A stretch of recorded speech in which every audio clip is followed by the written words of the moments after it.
J'ai aussi l'honneur donc de prêcher pour ce dernier jour. Et c'est pas sans émotion forcément que je me présente à vous.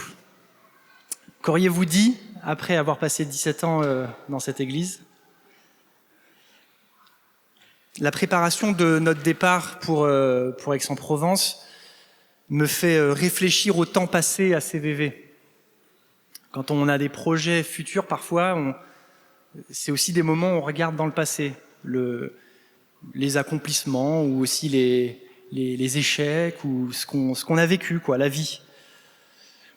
Et je vous propose de retracer quelques moments clés de l'église de CVV qui s'entremêlent, s'interconnectent avec des moments clés aussi de notre vie à Évelise et moi. Je vous garantis aussi, je ne serai pas très long, d'accord? Donc, je vois tous en train de vous faire du vent. Je ne serai pas très long. Alors, je m'excuse aussi d'avance parce qu'il y aura un peu de témoignage dans cette prédication. Ce n'est pas forcément une prédication dans les règles de l'art, mais je me permets, c'est mon dernier jour, donc au pire, je ne reviendrai plus. Voilà. Alors, je suis arrivé à CVV en 2009, un an après son commencement, qui avait commencé en octobre 2008. Et Évelise est arrivée en 2014, un an avant notre mariage, donc ça fait 17 ans et 12 pour Évelise. Il y a quelques personnes quand même dans la salle qui ont vécu CVV depuis le jour 1. Yann et Naomi, Lydie et Michel, je ne les vois pas. Léa, Adé, et quand même quelques irréductibles. Et j'ai pu être témoin depuis le début de ce que Dieu a fait dans CVV. CVV a commencé en fait dans un salon, le salon de Gordon et Kerry, à Issy-les-Moulineaux. C'était pas un petit salon quand même, c'était un grand salon. Okay, c'est pas des standards classiques parisiens, on était vraiment dans quelque chose de plus important. Et ce salon a fait l'affaire pendant quelques années, jusqu'à une fois on a été 90. Alors ça débordait, les fenêtres étaient ouvertes, il y en avait qui étaient un peu dans le jardin. Et je me rappelle particulièrement de ce culte parce que c'était le baptême de Léa. Alors Léa, elle est là, Léa, ou pas? C'était ton baptême, Léa. Et 2, désolé Léa, la deuxième raison est un peu plus importante. C'était la deuxième fois que je voyais Évelise et j'avoue, j'étais attiré par elle, quoi. Et j'ai réussi d'une manière ou d'une autre à me caler à faire la vaisselle avec elle. Et pendant une bonne demi-heure ou une heure, je sais pas, enfin le temps juste n'avait peu d'importance. On a fait la vaisselle ensemble et on a discuté. C'est l'un de ces moments où CVV et ma propre vie s'interconnectent. Et puis, CVV a déménagé à la rue de Lille, qu'on connaît ici.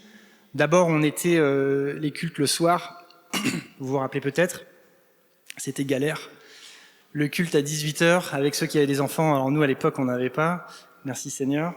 Mais je pense, je sais pas, aux petites marches qui ont dû gérer des enfants le soir comme ça et tout. Alors, il y avait 2 teams. Il y avait la team des jeunes, ceux qui adoraient le culte à 18h parce que ça leur permettait d'avoir un week-end, de faire la grasse mat le dimanche matin, etc.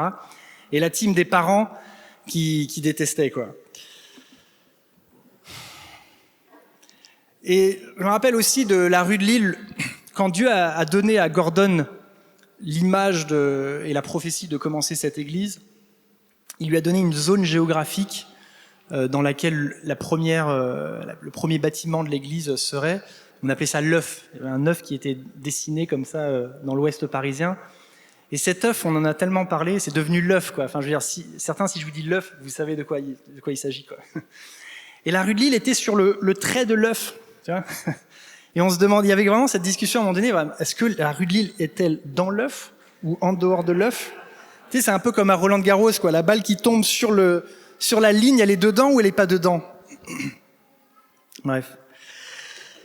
Et Dieu a été fidèle vraiment envers CVV et envers ma famille personnellement pendant toutes ces années. Et c'est quelque chose qui m'a toujours fasciné dans la manière dont Dieu fait les choses, c'est qu'il a le souci du micro et du macro. Et ça, on le voit à travers toute la Bible. Dieu s'intéresse et dans le détail des vies personnelles des gens.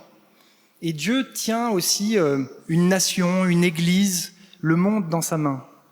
Dieu, il arrive à gérer le micro de notre vie et le macro des choses dans lesquelles on évolue. Et peut-être mon encouragement maintenant, ce serait de vous encourager à essayer de capter ce que Dieu est en train de faire à ces différentes échelles. Qu'est-ce que Dieu est en train de faire à l'échelle de ta vie perso, de ta vie professionnelle, de ta famille, avec tes enfants, avec les dons qu'il t'a donnés? Et qu'est-ce que Dieu est en train de faire à l'échelle de ton Église, à l'échelle de la ville et même à l'échelle de la nation? Et je pense que c'est de la maturité spirituelle que de naviguer à ces différentes échelles. Pour ce que Dieu est en train de faire au macro, je le vois un peu comme un vent dominant. Quand Dieu est en train de diriger l'Église ou de donner une direction pour la ville, alors au plus c'est macro, au plus c'est difficile peut-être à capter, ou au plus il faut avoir une sensibilité prophétique, mais déjà à l'échelle peut-être de votre Église, de l'Église, de CVV, ou si vous êtes de passage de votre propre Église, je le vois comme un vent. Et Dieu nous encourage à, quelque part, étendre nos voiles dans la direction de ce vent. Est-ce que tu es en train de capter ce que Dieu est en train de faire en ce moment à CVV? Et si oui, est-ce que, du coup, tu orientes tes œuvres, tes actions, ta prière dans le sens de ce que Dieu est en train de faire à l'échelle de l'Église? Et si vous avez déjà fait de la planche à voile ou du kitesurf ou du bateau à voile, vous voyez que dès que la voile elle prend le vent, ça s'engouffre et il y a une traction importante. Alors, juste 2 exemples pour un peu illustrer cela. Il y a, je sais plus, un an et demi, vous vous rappelez, j'en avais d'ailleurs parlé lors d'une prédication, il y avait eu cette étude qui était sortie au Royaume-Uni, une étude sur les pratiques religieuses des gens, et en particulier des jeunes, et on se rendait compte que les jeunes étaient énormément intéressés par la foi et la spiritualité, et qui avaient un peu ce réveil qu'on appelait un peu discret, silencieux, parce que c'était pas spécifique à un mouvement d'église, mais grosso modo, on voyait qu'il y avait une fréquentation des églises plus importante de la part des jeunes. Et là, on s'est dit, Dieu est en train de faire quelque chose. Alors c'était en Royaume-Uni, mais il y avait des signes qui étaient un peu similaires en France, et on s'est dit, Dieu est en train de faire quelque chose au niveau de la jeunesse. Comment est-ce qu'à l'échelle de l'église, de notre église, un petit peu plus micro que la nation ou le continent, est-ce qu'on peut orienter nos voiles? Et on a décidé de faire une conférence dédiée au thème de la jeunesse et de mettre un peu plus le paquet et l'énergie sur la jeunesse. Et je dis pas qu'on l'a fait parfaitement, mais on a pu voir aussi quelques fruits avec le nombre d'enfants et puis des baptêmes, etc. auprès des jeunes. Un autre exemple, au début de notre mariage avec Evelise, Nathan, donc un ancien à l'époque de CVV, nous avait demandé de nous occuper de l'apéritif, parce que quand il y avait le culte à 18h, c'était suivi d'un apéritif. Là, aujourd'hui, on commence par un petit-déj, mais avant, on finissait par un apéritif.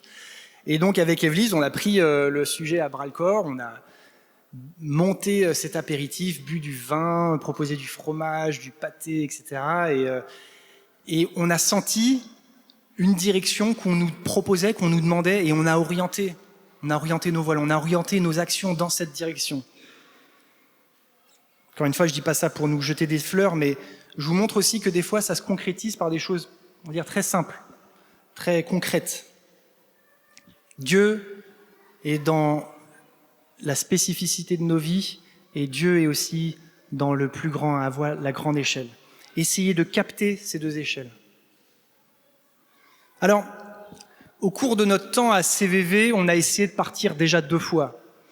Et Elisabeth le mentionnait la semaine dernière, on a fait 2 tentatives d'évasion, avortées à chaque fois. Et je vais pas tout raconter, mais je voulais vous dire que c'était quand même des moments qui n'étaient pas évidents à naviguer. Au niveau de notre couple, au niveau personnel, se dire, en fait, qu'est-ce que Dieu veut pour ma vie? Et peut-être vous êtes dans une situation similaire. Vous vous posez des questions. Dieu, qu'est-ce que tu veux pour ma vie?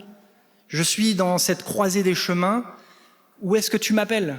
Et alors on essaie de discerner, on essaie de voir ce qui résonne en nous. Et là on voit que les choses ne sont pas toutes blanches et toutes noires, quoi. On essaye de voir ce qui est de l'ordre de l'envie, de l'ordre de l'appel, de l'ordre de on va faire plaisir à l'autre et tout ça qui s'entremêle. Discerner la voix de Dieu, c'est pas évident. Hein. Alors, la deuxième fois qu'on a tenté de partir, c'était quand Jonathan et Elisa Valbon, certains s'en rappellent peut-être, ils ont énormément apporté à CVV, ils ont déménagé à Grenoble et on s'est vraiment posé la question si Dieu ne nous demandait pas de les suivre. Et ça a été un moment, comme je dis, rude pour notre couple, parce qu'on ne s'y est pas très bien pris. En fait, moi, j'ai essayé de convaincre Evelyse qu'il fallait qu'on parte, et Evelyse essayait de me convaincre qu'il fallait qu'on reste. C'était ça notre processus de discernement. C'est tirer le plus la couette de ton côté, quoi, tu vois. Et ouais, on peut dire elle a gagné, ouais, du coup on était...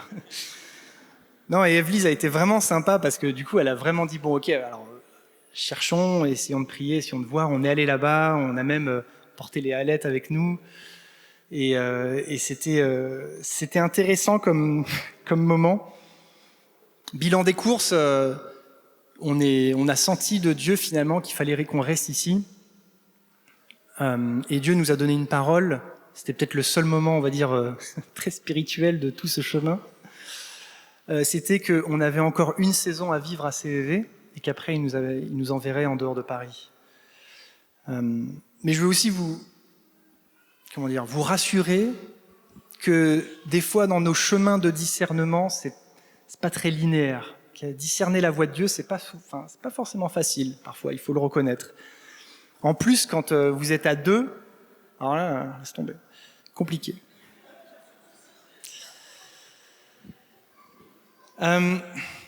Et quand Dieu a ouvert la porte pour Aix-en-Provence, c'était tout à fait différent. Déjà, j'étais pas en train de vouloir m'échapper, on le cherchait pas. Et Dieu a présenté l'opportunité sans qu'on le veuille, sans qu'on le cherche.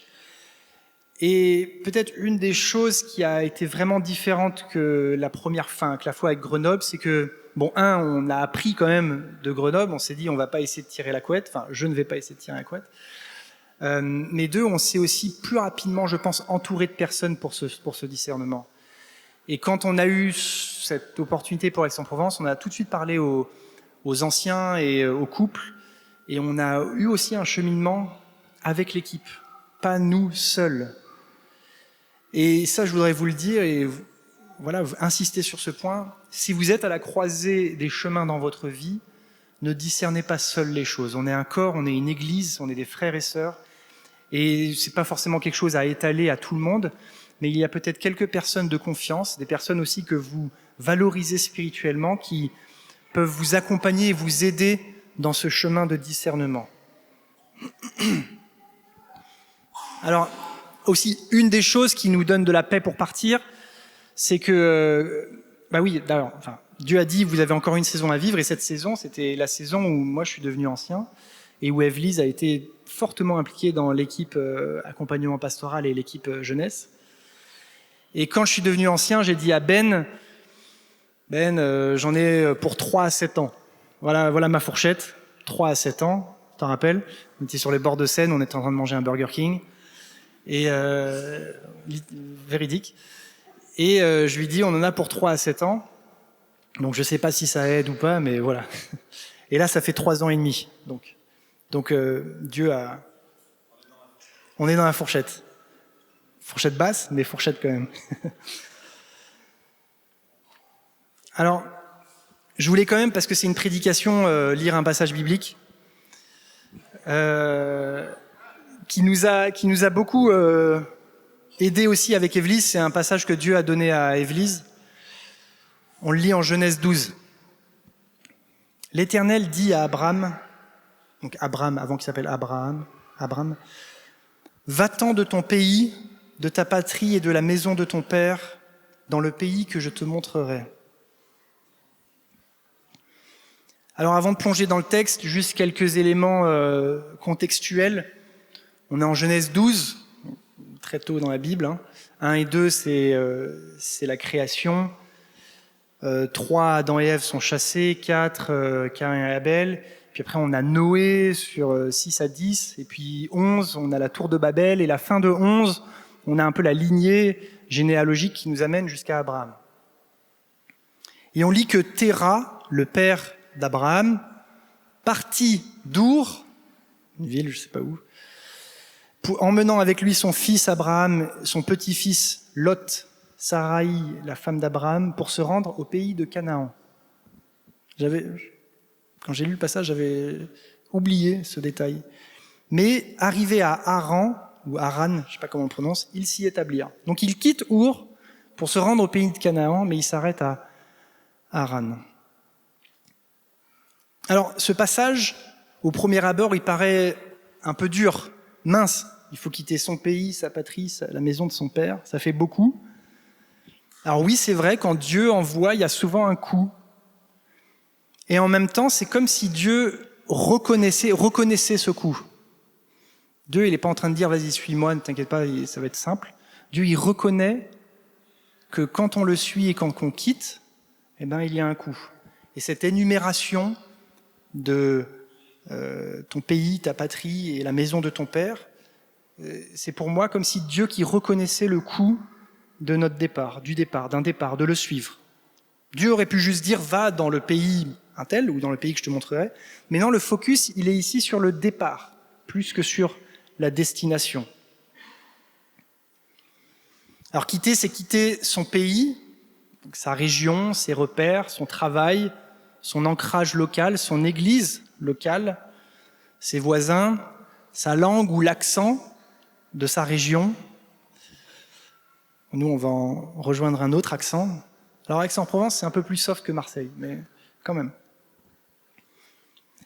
Alors je sais que certains, ils ont littéralement quitté leur pays. Il y a des gens ici qui ont quitté leur pays. Chinoué, qui est venu en France. Étienne Marche, Adé, est-ce que j'en vois d'autres? Je ne sais pas. Ça, c'est quitter son pays. Quitter sa patrie, moi je le comprends comme quitter sa culture. Ses habitudes, les choses qui font que tu te reconnais entre personnes de la même patrie. Entre Parisiens, on se comprend. Enfin, on tire la tronche, on sait quoi. On est... Voilà. Et quitter la maison de son père, c'est quitter littéralement peut-être sa famille, mais quitter aussi ce qui nous est familier, ce qui est rassurant, c'est quitter aussi la protection de sa famille et la stabilité financière. Alors ça avait plus une importance à l'époque, quand on quittait sa famille, c'était quitter... il y avait des terres qui appartenaient à tes parents, il y avait tout un environnement, un écosystème et aussi financier qui te portait. Donc quand tu quittais ça, il y avait un vrai coût. Alors bon, nous on va à Aix-en-Provence, là tu pourrais dire, t'exagères un peu de nous sortir Genèse 12. Mais quand même, on quitte. Parce que ne pas amoindrir le coût du quitter, c'est prendre toute la mesure de l'appel. Si on dit « allez, ça va, finalement, on reste dans le même pays, en plus c'est Aix, c'est sympa, c'est joli, il fait beau », quoique là, en ce moment, on se dit que mince, on s'est peut-être trompé de nord-sud, mais si tu ne considères pas ce que tu quittes, comment donner l'importance à ce que tu rejoins et ce que Dieu t'appelle à faire? On ne veut pas, sous prétexte que c'est toujours la France ou un endroit sympa, penser qu'on y va sans appel. Ce que Dieu attend de nous est la même chose ici ou là-bas. Il veut tout de nous, de notre famille. Et il veut tout de toi. Mon temps, mon énergie, mon argent, mes pensées. Et ces choses-là, je dois les vivre et les gérer avec lui. Considérer le coût, c'est peser ce qui nous attend. Alors pour ceux qui ne déménagent pas littéralement, quand vous avez décidé de suivre Jésus, vous avez quitté aussi quelque chose. Vous avez quitté votre ancienne manière de faire, vous avez peut-être quitté des habitudes, peut-être que Dieu même vous a demandé de quitter certaines relations. Donc c'est bon des fois de se dire « Seigneur, est-ce que tu me demandes de quitter quelque chose ? Qu'est-ce que Dieu te demande de quitter ?» Alors quitter, oui, mais c'est aussi rejoindre. Dans le texte, il y a un commandement de quitter, mais un commandement à rejoindre. quitte ton pays, ta patrie, la maison de ton père, et va dans le pays que je te montrerai. Donc il y a un commandement à rejoindre.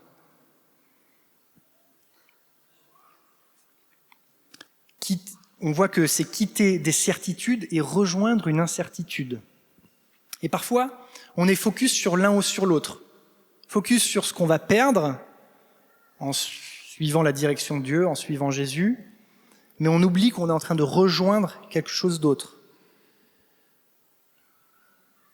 Et je trouve que ce qui est frappant dans ce texte, c'est que le thème du passage, c'est en fait la confiance en Dieu. Finalement, c'est rejoindre le pays que je te montrerai. Dieu, il donne pas encore la roadmap précise de tout ce qui va se passer avec Abraham. Dieu il dit, je te montrerai. Quand Dieu il appelle, il nous invite à quitter, mais à rejoindre quelque chose d'autre sans nous donner toutes les explications. Pourquoi ? Parce que, il y a encore une relation à vivre avec Dieu, Dieu qui va révéler des choses au fur et à mesure. Il ne donne pas toutes les indications immédiatement. Dans l'appel, il y a des choses qui se révèlent en leur temps. Il y a des choses qui sont claires au départ, mais souvent Dieu aime révéler des choses au fur et à mesure. Ça fait penser au Proverbe 3, versets 5 et 6. « Mets ta confiance en l'Éternel de tout ton cœur et ne te repose pas sur ta propre intelligence. Tiens compte de lui pour tout ce que tu entreprends et il te conduira sur le droit chemin. » C'est une histoire de confiance qu'on place en Dieu et pas dans sa propre intelligence. Si Abraham avait considéré juste rationnellement l'opération de quitter, il ne l'aurait pas fait. Et ça avait probablement, je pense, c'était un départ encore plus important que ce que nous, on est en train de vivre. Alors, pour nous, qu'est-ce qu'on va faire à Aix-en-Provence ? Alors, l'opportunité initiale, c'est une opportunité professionnelle, mais nous savons qu'il y a d'autres choses aussi, bien que notre travail est une grande partie de notre vie et Dieu nous appelle à œuvrer dans notre travail. D'ailleurs, à ne pas nous voir notre travail comme un simple champ d'évangélisation, mais le travail en lui-même comme une activité pour le royaume de Dieu, mais aussi l'évangélisation quand même.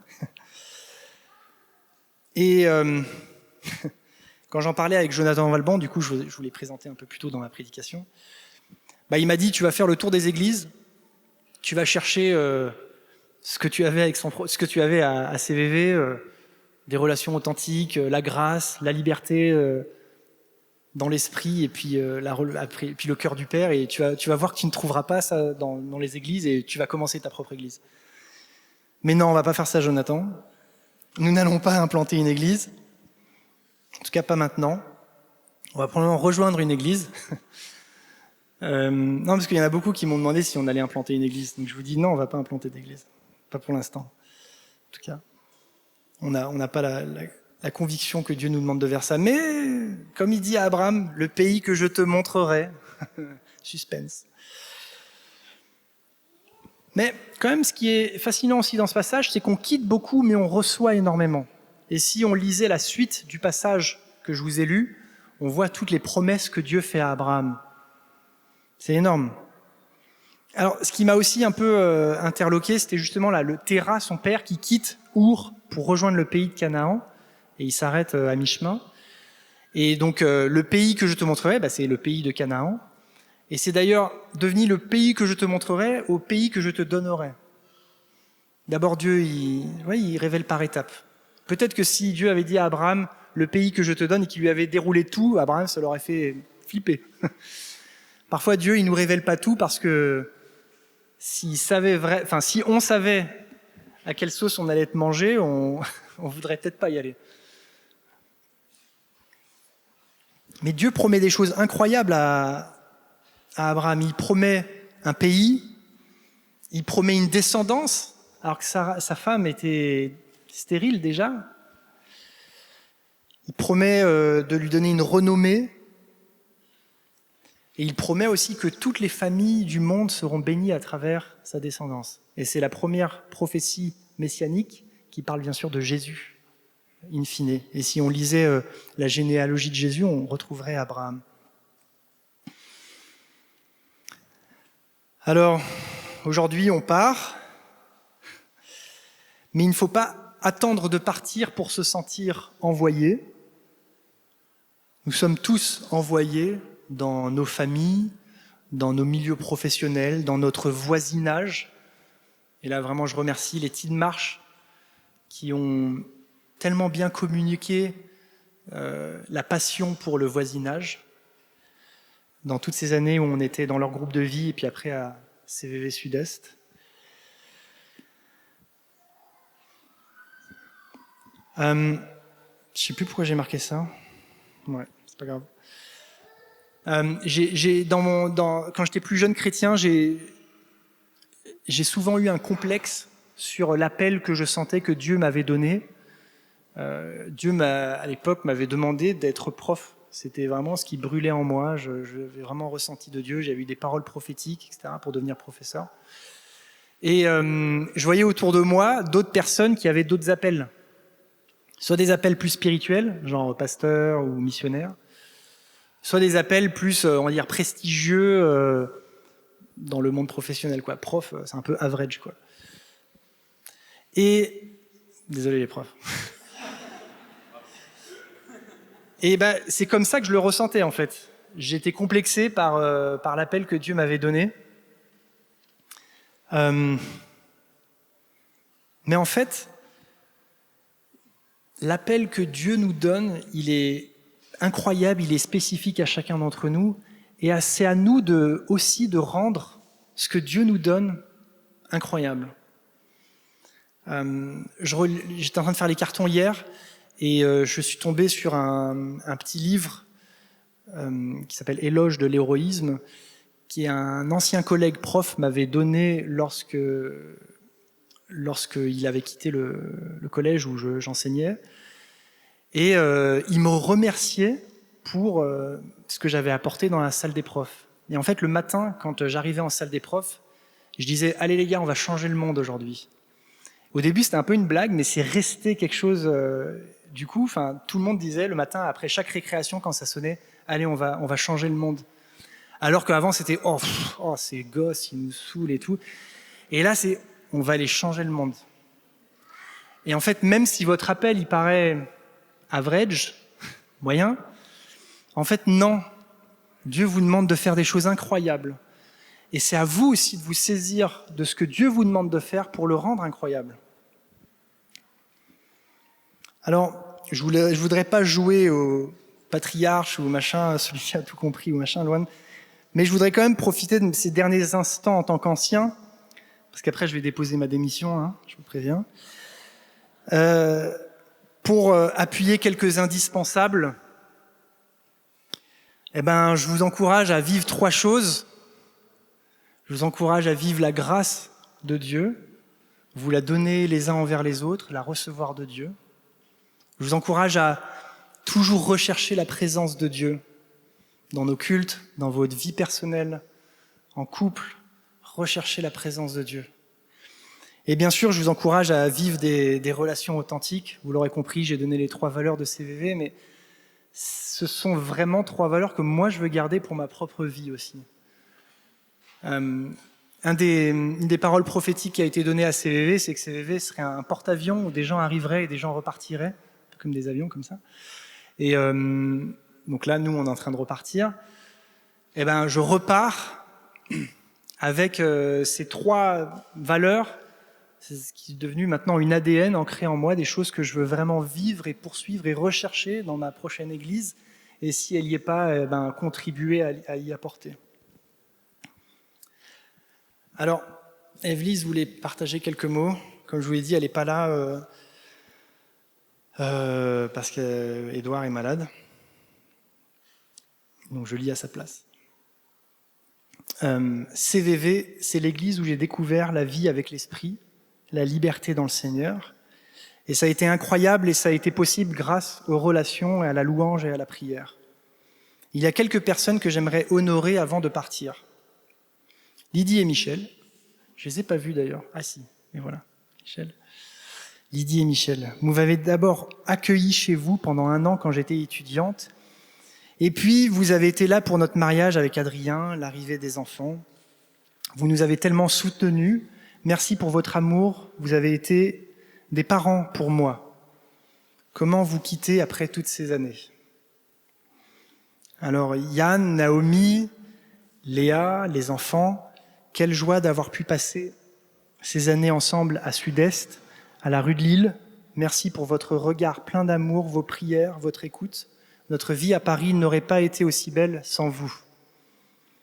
Merci à mes neveux bien-aimés, Zoé, Nathanaël, Maëla, d'avoir été si aimants et si doux avec vos cousins. Vous avez semé de l'or dans leur vie. J'aimerais aussi remercier les Nil et les Saudes, qui ne sont pas là, qui sont les fondateurs de CVV, pour leur cœur et leur obéissance au Seigneur. Je me sens au bénéfice de votre foi. J'aimerais remercier les Tidmarsh. Merci pour votre amitié et votre confiance durant toutes ces années. Vous êtes incroyables et je vous bénis dans cette nouvelle saison de votre vie. Je voudrais remercier Alan et Marlène. J'ai le souvenir de moments de prière forts pour moi et pour d'autres. Merci pour votre cœur. Vous êtes des inspirations pour moi. Les Pavlovski, merci pour nos amis d'aventure. Merci pour votre amitié drôle et profonde. Et à nos chers amis, les Schaeffer, les Spano, Anne Caro, les Nussbaumer, Adé, les Radley, la team Keflin, les Tobman, Chinoué, Isabelle Gibio, les Biziens, Anthony, etc. Merci pour votre amitié et votre confiance. Merci aussi aux enfants et à leurs parents. Les enfants auront été l'un de mes plus grands défis à CVV. Il y a un smiley qui rigole. Mais surtout, l'une de mes plus grandes joies, je les bénis de tout mon cœur. Comment quitter CVV? On a tellement reçu. Ma seule consolation sera peut-être d'emmener mon prédicateur préféré avec moi à Aix. J'avais pas lu, hein. Je découvre. Pardon. Je vous bénis dans les saisons à venir, dans ce que le Seigneur fera au milieu de vous, et je vous donne ce verset avec lequel j'ai longtemps bataillé et que j'ai pu recevoir dans mon cœur grâce à ce que j'ai vécu dans notre Église. Le Seigneur, c'est l'Esprit, et là où est l'Esprit du Seigneur est la liberté. Merci.